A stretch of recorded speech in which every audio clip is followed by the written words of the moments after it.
তারেক রহমানের প্রত্যাবর্তন ঘিরে আচরণবিধি লঙ্ঘনের আশঙ্কা জামায়াতের। এদিকে ওসমান হাদি হত্যায় মোটরসাইকেল চালকের ঘনিষ্ঠ সহযোগী গ্রেপ্তার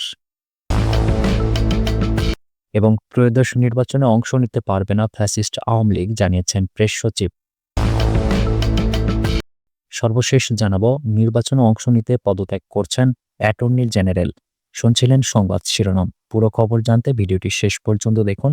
সর্বশেষ খবর পেতে চ্যানেলটি সাবস্ক্রাইব করুন। এবারে জানিয়ে দেব বিস্তারিত।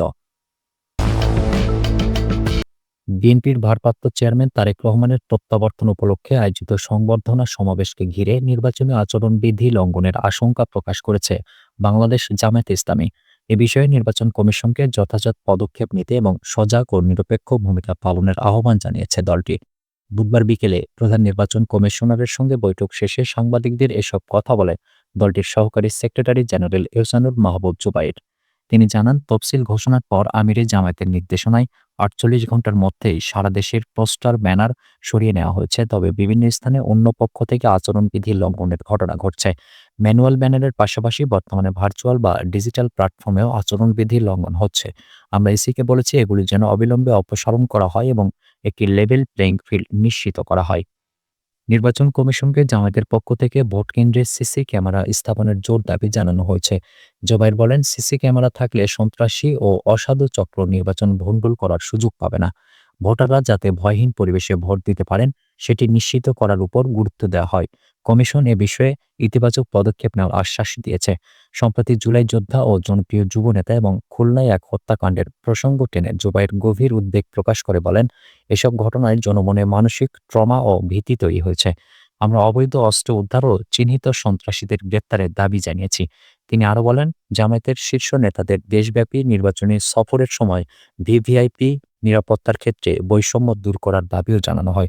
সেই সঙ্গে একটি বড় রাজনৈতিক দলের পক্ষ থেকে কোটি কোটি কার্ড বিতরণের প্রতিশ্রুতি ও অর্থ দেওয়ার ওয়াদা দেওয়া হচ্ছে উল্লেখ করে জামায়াত একে নির্বাচনী আচরণবিধির সুস্পষ্ট লঙ্ঘন বলে মনে করছে। ইসিকে এ বিষয়ে তাৎক্ষণিক ব্যবস্থা নেওয়ার অনুরোধ জানানো হয়েছে।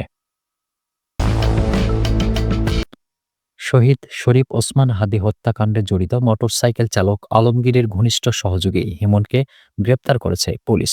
হিমন আদাবর থানা যুবলীগের কর্মী। তার কাছ থেকে বিদেশি পিস্তল, গুলি ও বিপুল পরিমাণ বিস্ফোরক সহ উদ্ধার করা হয়েছে। বুধবার সন্ধ্যায় তেজগাঁও বিভাগের মোহাম্মদপুর জোনের অতিরিক্ত উপ পুলিশ কমিশনার মোহাম্মদ জুয়েল রানা বিষয়টি নিশ্চিত করেছেন। তিনি জানান, গোপন সংবাদের ভিত্তিতে পুলিশ জানতে পারে আদাবর এলাকার একটি আবাসিক হোটেলে হিমন অবস্থান করছেন।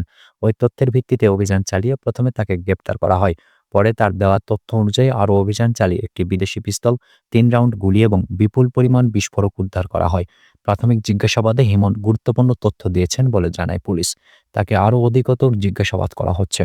পুলিশের সূত্র জানায়, হাদি হত্যাকাণ্ডে জড়িত ফয়সাল ও আলমগীরের সঙ্গে হিমনের ঘনিষ্ঠ সম্পর্ক রয়েছে।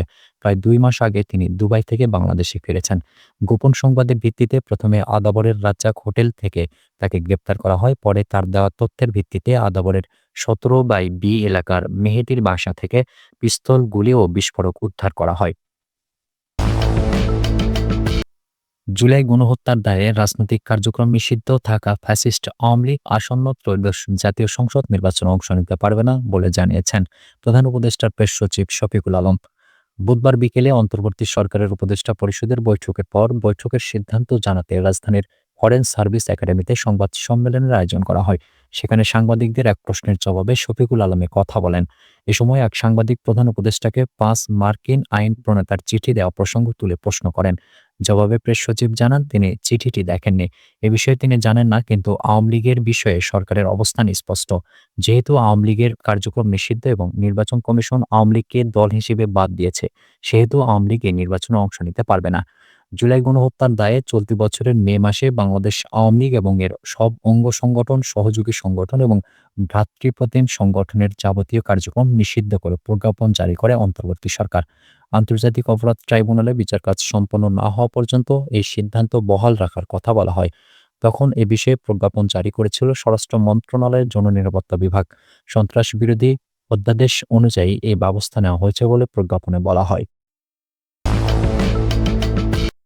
আসন্ন ত্রয়োদশ জাতীয় সংসদ নির্বাচনে অংশ নিতে অ্যাটর্নি জেনারেলের পদ ছাড়ার ঘোষণা দিয়েছেন মোহাম্মদ আসাদুজ্জামান। বুধবার দুপুরে তিনি সাংবাদিকদের বলেন, আমি ভোট করব, আমি নমিনেশন চেয়েছি। আমি অ্যাটর্নি জেনারেল হিসেবে এখনও আছি। আমার অ্যাটর্নি জেনারেলের পদ ছেড়ে দিয়ে আমি ভোট করব। জানা গেছে আগামী ২৭ ডিসেম্বর তিনি অ্যাটর্নি জেনারেলের পদ থেকে পদত্যাগ করবেন।